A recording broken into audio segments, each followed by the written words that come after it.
Next ఏం జరుగుద్ది, ఇంకా దీని రోల్ ఏంటంటే,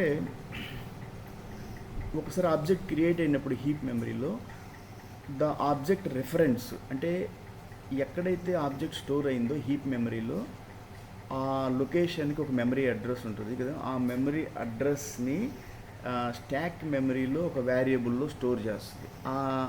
దాని రెఫరెన్స్ వేరియబుల్ అంటారు. ఆ రెఫరెన్స్ వేరియబుల్లో స్టాక్ మెమరీలో ఈ ఆబ్జెక్ట్ అడ్రస్ ఉంటుంది అన్నమాట. ఓకే, ఈ డిఫాల్ట్ కన్స్ట్రక్టర్ ఇన్ని పనులు చేస్తుంది. ఓకే, సో డిఫాల్ట్ కన్స్ట్రక్టర్ మనం క్రియేట్ చేసేటప్పుడు రూల్స్ ఏంటంటే, అది రిటర్న్ టైప్ కాకూడదు. రిటర్న్ టైప్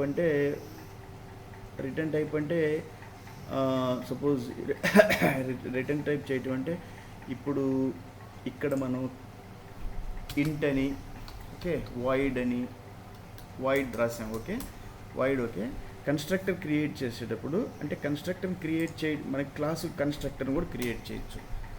ఇది కాకుండా, ఇది డిఫాల్ట్ కన్స్ట్రక్టర్ కాకుండా యాక్చువల్ మెయిన్ కన్స్ట్రక్టర్ని మనం క్రియేట్ చేయొచ్చు. ఎట్లా క్రియేట్ చేస్తారు? పబ్లిక్. ఓకే, పబ్లిక్ తర్వాత వచ్చేసి క్లాస్ నేమ్ ఉంటుంది. క్లాస్ నేమ్ ఏంటి? ఇది క్లాస్ నేమ్. సో ఈ క్లాస్ నేమ్ని ఇక్కడ యాజ్ ఇట్ ఈజ్గా మనం రాసేసి, అది ఒక కన్స్ట్రక్టర్ అంటే మెథడ్ అని చెప్పాను నేను. మెథడ్ అంటే ఏంటి? బ్రాకెట్స్ తప్పనిసరిగా ఉండాలి. తర్వాత మళ్ళీ ఇదంతా మళ్ళీ ఫ్లవర్ బ్రేస్లో ఉంటుంది. ఓకే, ఇప్పుడు కన్స్ట్రక్టర్ క్రియేట్ అయింది. నేను కన్స్ట్రక్టర్ క్రియేట్ అప్పుడు ఈ డిఫాల్ట్ కన్స్ట్రక్టర్ కాకుండా, ఎందుకంటే వీటి వాల్యూస్ని క్లాస్ వేరియబుల్ అంటారు. ఈ క్లాస్ అట్రిబ్యూట్స్ లేదా క్లాస్ వేరియబుల్ అంటారు, ఒక్కోసారి ఫీల్డ్స్ అంటారు. Class variable.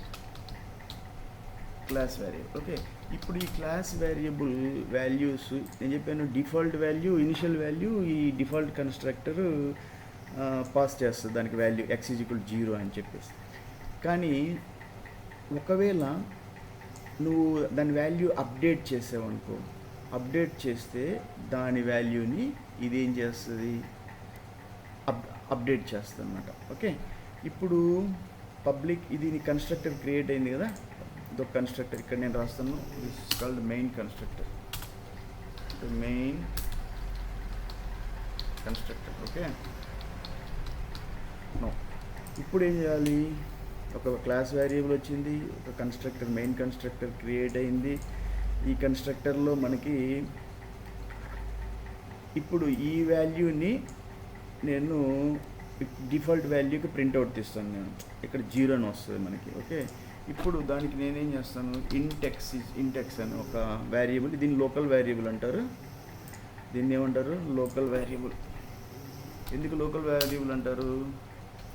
లోకల్ వేరియబుల్ వచ్చేసి, లోకల్ వేరియబుల్ అంటే అర్థం ఏంటంటే, అది ఒక మెథడ్, కన్స్ట్రక్టర్ అనేది ఒక స్పెషల్ మెథడ్, ఆ మెథడ్లో డిక్లేర్ అయింది కాబట్టి ఇది లోకల్ వేరియబుల్. ఓకే, ఇప్పుడు దీని అప్డేట్ కావాలి అంటే నాకు ఈ కన్స్ట్రక్టర్ హెల్ప్ కావాలి.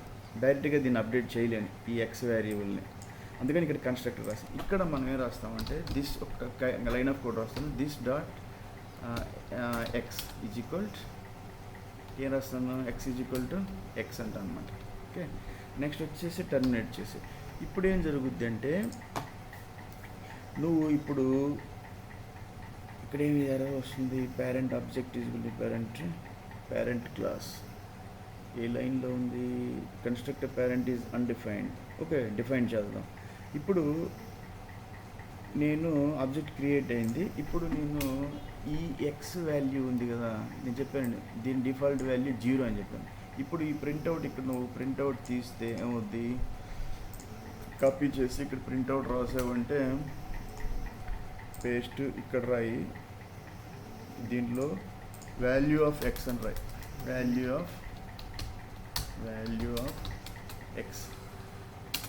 ఆఫ్ ఎక్స్ అని రాస్తే, value of X comma obj.x. ఎందుకంటే ఈ ఎక్స్ వాల్యూని మనం ఇది యాక్సెస్ చేయాలంటే ఆబ్జెక్ట్తోనే యాక్సెస్ చేయగలం. ఆబ్జెక్ట్ ఏంటి మనకి క్రియేట్ అయింది క్లాస్కి? ఈ ఓబీజే అనమాట. ఇప్పుడు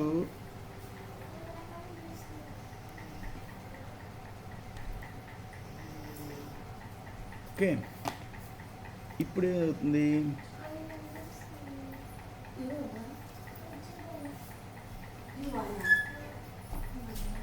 ఓకే ఇప్పుడు ఏం జరుగుతుంది, మనం దీన్ని కంపైల్ చేద్దాం. కంపైల్ చేస్తే ఏమవుతుంది చూద్దాం.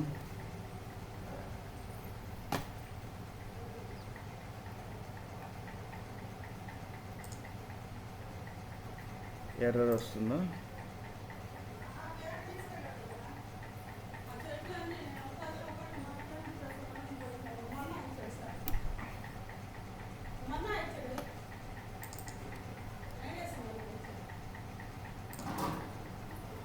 ఓకే ఇప్పుడు ఏం జరుగుతుంది, ఇప్పుడు నేను ప్రింట్ తీస్తే ఏమొచ్చింది, value of X is equal to 0. Value of X is equal to 0 అయింది. నేను చెప్పాను ఈ ఇట్స్ ఇనిషియల్ వాల్యూ ఏమొస్తుంది, ఎక్స్కి నేను అసైన్ చేయకపోతే దాని ఇనిషియల్ వాల్యూ 0 అనమాట. అది ఎవరు అలాట్ చేస్తారు, నీకు డిఫాల్ట్ కన్స్ట్రక్టర్. ఇది డిఫాల్ట్ కన్స్ట్రక్టర్ అనమాట. ఓకే ఇది అలాట్ చేస్తారు. అలాట్ చేస్తే ఆ వాల్యూ నీకు అలాట్ అయింది. ఓకే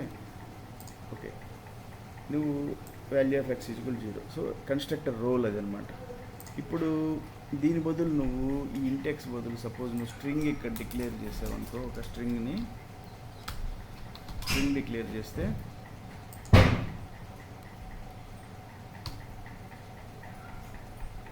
స్ట్రింగ్ అంటే ఒక స్ట్రింగ్ అయింది. ఆ స్ట్రింగ్ పేరు ఎక్స్ అనమాట.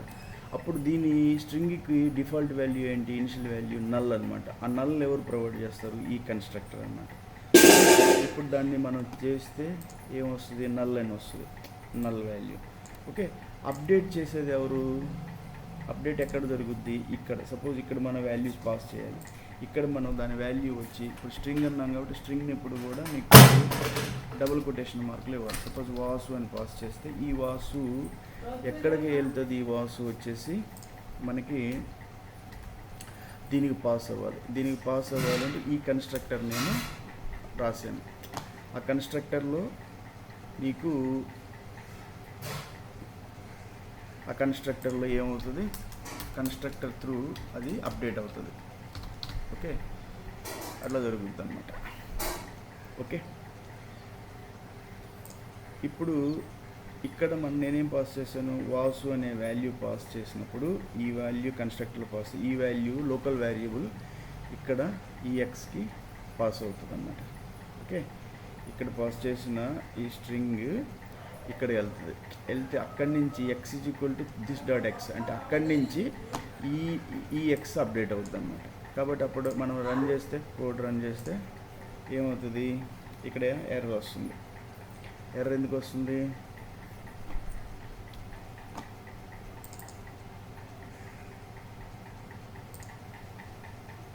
ఓకే ఇప్పుడు ఏం జరుగుద్ది, ఇప్పుడు ఇక్కడ ఏం జరిగింది, ఇప్పుడు రన్ చేస్తే ఇక్కడ ఆ వాల్యూ వాసు అనే స్ట్రింగ్ అప్డేట్ అయింది.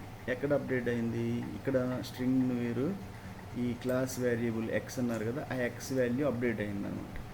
ఎలా అప్డేట్ అయింది, ఇక్కడ ఈ కన్స్ట్రక్టర్లో నేను పాస్ చేస్తే పేరెంట్ కన్స్ట్రక్టర్లో ఇది ఎక్కడికి వెళ్తుంది, ఈ ఒరిజినల్ క్లాస్ కన్స్ట్రక్టర్ ఎక్కడ క్రియేట్ చేశాను నేను, మెయిన్ కన్స్ట్రక్టర్, ఇక్కడ ఈ ఎక్స్కి పాస్ అవుతుంది. అప్పుడు ఇదేంటి, లోకల్ వేరియబుల్, ఇది మెథడ్లో డిక్లేర్ అయింది అంటే కన్స్ట్రక్టర్లో. అప్పుడు మనం ఈ కీవర్డ్ రాసాను, this dot X is equal X అన్నాను. అప్పుడు ఈ ఎక్స్ ఈజ్ ఈక్వల్ ఈ దిస్ ఎందుకు రిఫర్ చేస్తా అంటే ఇది రిఫర్ చేస్తుంది మన క్లాస్ వేరియబుల్ని. అంటే దిస్ అంటే ఇది class variable is equal local variable. అప్పుడు లోకల్ వేరియబుల్కి వాల్యూ ఇక్కడి నుంచి పాస్ అయినప్పుడు ఈ కన్స్ట్రక్టర్ నుంచి అది క్లాస్ వేరియబుల్కి వెళ్తే క్లాస్ వేరియబుల్ అప్డేట్ అవుతుంది అన్నమాట. ఓకే ఈ రకంగా జరుగుతుంది. నెక్స్ట్ వచ్చేసి థ్రెడ్ క్రియేట్ చేసి మనం దీన్ని ఎగ్జిక్యూట్ చేయాలి. ఓకే ఎగ్జిక్యూట్ చేస్తాను నేను.